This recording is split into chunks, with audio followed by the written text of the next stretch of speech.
सबसे पहले मैं शरद पवार जी का और उनकी पार्टी के सभी नेताओं का तहे दिल से शुक्रिया अदा करता हूं। आज मैं भगवंत मान साहब और हमारे सभी साथी शरद पवार जी के साथ और उनकी पूरे सभी नेताओं के साथ यहाँ मिलने के लिए आए थे। आप सब लोग जानते हैं कि दिल्ली के लोगों के साथ बहुत अन्याय हुआ है। 2015 में जब हमारी सरकार बनी थी तो 23 मई 2015 को एक सिंपल सा नोटिफिकेशन जारी करके केंद्र सरकार ने दिल्ली सरकार की सर्विसेज की अधिकारियों के ऊपर कंट्रोल करने की सारी पावर छीन ली। 2015 से लेके 23 मई 2015 अब मई 2023 हो गया। 8 साल से हम लोग कोर्ट कचहरी के चक्कर दिल्ली के लोग काट रहे थे। 8 साल के बाद सुप्रीम कोर्ट ने 5-0 संविधान पीठ ने कॉन्स्टिट्यूशन बेंच ने 5-0 से पूरा का पूरा ऑर्डर दिल्ली के लोगों के हक में दिया कि दिल्ली के लोग जो सरकार चुनते हैं उस सरकार को काम करने का पूरा अधिकार होना चाहिए। अगर वो काम नहीं कर सकती तो दिल्ली के लोगों को चुनाव करने की, सरकार चुनने की क्या फायदा। पूरा हमारे हक में आया। लेकिन जो लड़ाई 8 साल में हमने जीती, 11 मई को ऑर्डर आया, 19 मई को 8 दिन के अंदर इन्होंने ऑर्डिनेंस लाके उसको खत्म कर दिया। सारी पावर वापस उन्होंने कहा कि केंद्र सरकार के पास या केंद्र के एलजी के पास सारी पावर होगी। तो जैसा अभी एक्सप्लेन किया कि अब ये बिल के रूप में आएगा पार्लियामेंट में, तो हम पूरे देश में एक एक पार्टी के पास जा रहे हैं, उनसे निवेदन कर रहे हैं कि दिल्ली के लोगों के साथ न्याय होना चाहिए। दिल्ली के लोगों के लिए समर्थन मांग रहे हैं कि जब ये संसद में बिल आएगा तो इसको बिल को हराना है। तो मैं एनसीपी का, पूरी पार्टी का, शरद पवार साहब का खास तौर से तहे दिल से शुक्रिया अदा करता हूं कि उन्होंने पूरा समर्थन देने की हमें आश्वासन दिया है कि जब ये बिल राज्यसभा में आएगा तो राज्यसभा में इस बिल को पास नहीं होने देंगे। जैसा भी प्रोफेसर पटेल साहब ने बताया कि राज्यसभा के अंदर किसी भी पार्टी का स्पष्ट बहुमत नहीं है, तो अगर नॉन बीजेपी सारी पार्टियां इकट्ठी होती हैं तो ये बिल गिर सकता है। पहली चीज ये कि ये दिल्ली की लड़ाई नहीं है, दिल्ली के लोगों के साथ जो हो रहा है ये पूरे फेडरल स्ट्रक्चर की लड़ाई है। जिस तरह से पूरे देश के अंदर किसी भी राज्य में अगर वहां के लोग नॉन बीजेपी पार्टी को वोट देके उसकी सरकार बनाते हैं तो भारतीय जनता पार्टी की केंद्र सरकार उनके साथ 3 बर्ताव करती है। पहला, या तो उनके विधायकों को खरीद के उनकी सरकार गिरा देती है और बीजेपी की सरकार बना लेती है। दूसरा, या फिर ईडी और सीबीआई को भेज के उनके विधायकों को डरा के धमका के पार्टी को तोड़ के, सरकार को तोड़ के उनकी सरकार गिरा देती है और अपनी बीजेपी की सरकार बना लेती है। और तीसरा, अगर ना बिके ना टूटे तो फिर अध्यादेश लाके, ऑर्डिनेंस लाके गवर्नर के जरिए उनको काम नहीं करने दिया जाता। ये देश के लिए बहुत खतरनाक स्थिति है और मैं समझता हूं महाराष्ट्र के अंदर आप सब लोग इसके भुक्तभोगी हैं। हमने कुछ महीने पहले देखा कि यहाँ पे किस तरह से जनता के द्वारा चुनी गई सरकार को किस तरह से ईडी के द्वारा, सीबीआई के द्वारा, पैसों के द्वारा तोड़ के, एमएलएस को तोड़ के और पूरी सरकार को गिरा दिया गया। ये देश के लिए अच्छी परिस्थिति नहीं है कि अगर केंद्र सरकार, अगर उन्होंने मैसेज दिया है कि अगर कोई बीजेपी को वोट नहीं देगा, बीजेपी की सरकार नहीं बनाएगा तो हम सरकार चलने नहीं देंगे या सरकार तोड़ देंगे। ये देश के लिए बहुत खतरनाक स्थिति है। तो हम पूरे देश के लोगों के पास जा रहे हैं, लोगों को जोड़ रहे हैं। लोग पूछते हैं ये विपक्ष की एकता है क्या? ये पक्ष और विपक्ष की बात नहीं है, ये देश की बात है, देशभक्तों की बात है। जितने इस देश के अंदर देश को चाहने वाले लोग हैं, जितने इस देश के अंदर देश को चाहने वाली पार्टियां हैं, उन सबको इकट्ठा कर रहे हैं हम लोग। तो जितने देश को चाहने, कोई देश को चाहने वाला व्यक्ति ये नहीं बोल सकता कि भाई इस तरह से चुनी हुई सरकारों को तोड़ के, खरीद के, अध्यादेश जारी करके काम ना करने दिया जाए। तो मैं फिर से तहे दिल से शुक्रिया अदा करना चाहता हूं शरद पवार साहब का कि आपने हमें, और शरद पवार साहब देश के, आज मैं समझता हूं कि he is one of the tallest leaders which the country has.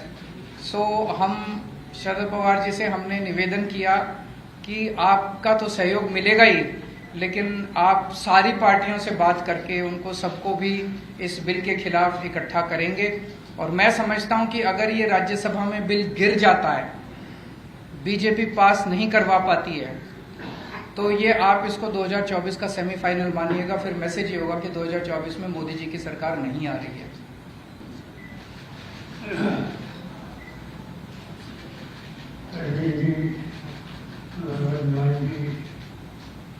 उनके साथ रहे हुए हमारे साथी दोस्तों, आज की जो प्रेस कॉन्फ्रेंस थी वही इम्पोर्टेंट प्रेस कॉन्फ्रेंस, क्योंकि प्रेस कॉन्फ्रेंस से पहले हम साथियों के साथ देश के सामने इतनी समस्या पैदा हुई तो दिल्ली के और पंजाब के मुख्यमंत्री ने अच्छी तरह से इशू दिल्ली का है, ऐसे हम मानते हैं। हम मानते हैं कि ये पार्लियामेंट्री डेमोक्रेसी बचानी है या नहीं, क्योंकि जो आघात हो रहा है दिल्ली में तो पार्लियामेंट्री डेमोक्रेटिक सिस्टम पर आघात हो रहा है।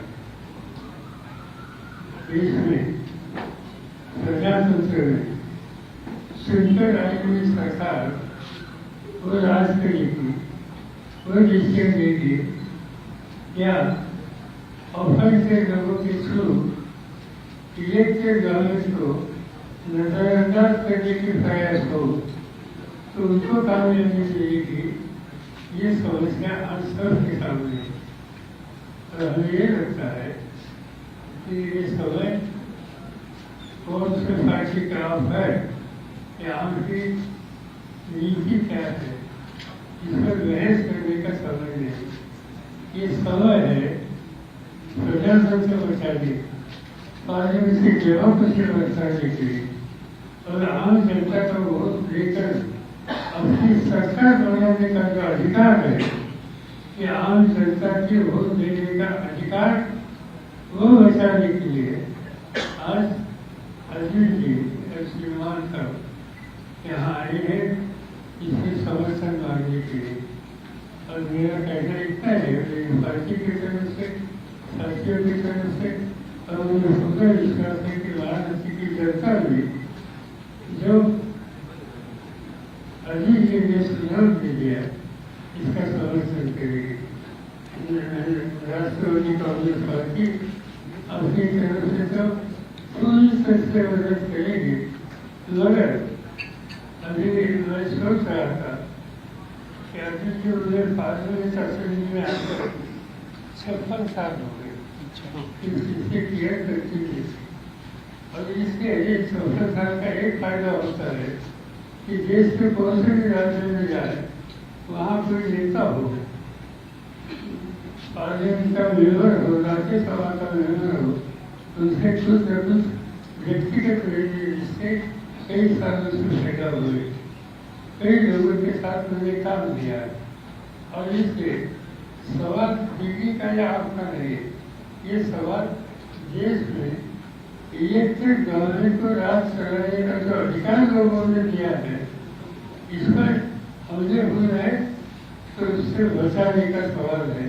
और इसलिए मेरी तरफ से, हमारे पार्टी की तरफ से तो आपको साथ मिलेगी, मगर अन्य राज्यों में जहाँ जाकर हम कुछ बातें बता सकते हैं, उनको आपके साथ लाने के लिए सुझाव दे सकते हैं कि ये भी जिम्मेदारी कुछ हद तक हम लेंगे और हम आपके साथ आएंगे। आप यहाँ आए, मैं सभी साथियों के साथ उनको धन्यवाद देता हूँ। आप लोगों को पूछना हो तो आप पूछ सकते हैं।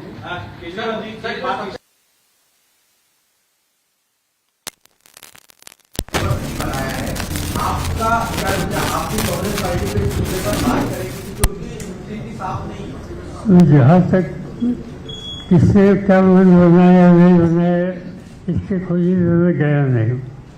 पर मेरी सोच ऐसी है कि नॉन रिलीजियसली जितने पॉलिटिकल पार्टीज है, इन पॉलिटिकल पार्टी जो नॉन रिलीजियसली है उनके साथ बात करें उनको कन्विंस करने के लिए सुझाव दे दें और इनका सहयोग अरविंद जी को मिलेगा, इस पर ध्यान देना हमारा फर्ज है, चाहे कांग्रेस हो या चाहे बीजू जनता हो।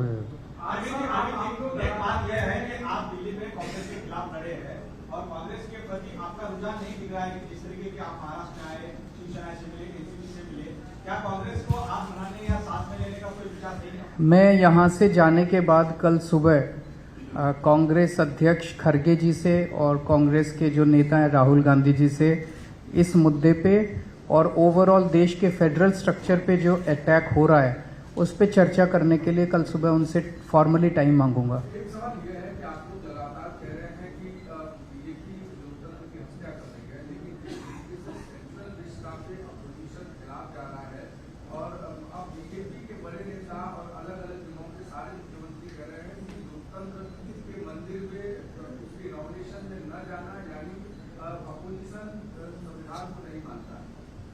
इसमें ये बात ऐसी है, जाना नहीं जाना। इस देश में पार्लियामेंट की बिल्डिंग है, हम लोग उसी बिल्डिंग में पार्लियामेंट में जाते हैं।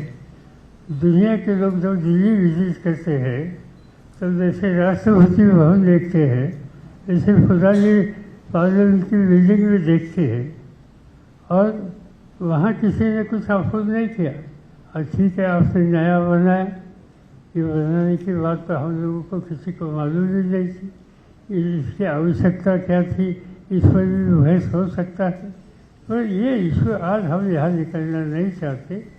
पार्लियामेंट में जब मौका मिलेगा तब वहाँ जरूर बात करेंगे। सर, एक सवाल ये है कि जहाँ आप एकदम साथ आ रहे हैं, वहीं कांग्रेस के जो नेता है ट्वीट करते और कहते हैं कि 24% जो है CAG के सर्वे में सामने आता है कि प्रधानमंत्री के तौर पर राहुल गांधी जी को प्रोजेक्ट किया जाना चाहिए, कांग्रेस के भी समर्थन मांग है। ऐसे लोगों का प्रोजेक्ट करना तो आप किसी तरह से दोनों के जवाब है। अभी तक किसी को प्रोजेक्ट करना या नहीं करना इस पर बात नहीं हुई है। हम इतना ही सोचते हैं कि भाई प्रोसेस ऑफ डायलॉग ये शुरू करना चाहिए। नॉन बीजेपी पार्टी मिलकर इस देश के सामने एक स्टेबल और प्रोग्रेसिव गवर्नमेंट देने की लिए आज आवश्यकता है। इसमें कुछ मदद कर सकते हैं तो करने की आवश्यकता है, मगर इस पर न हमने अरविंद जी से बात न कांग्रेस से बात की। जब समय आएगा तो जरूर बात करेंगे कि मगर हम सब के मन में नेशनल इंटरेस्ट ये सबसे ज़्यादा प्रायोरिटी है।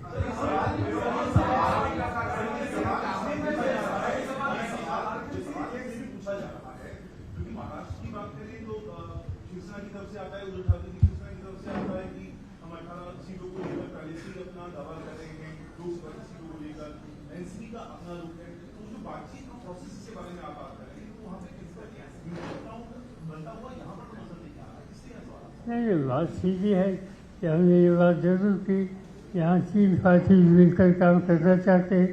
3 पार्टी ने 2 साथियों को डिफ्यूज करो और डिस्कशन की प्रोसेस शुरू करो। अभी तक वो प्रोसेस शुरू नहीं हुई, मगर ये हो जाएगी। अब चिंता मत करो, यहाँ से ठीक रास्ता निकलेगा।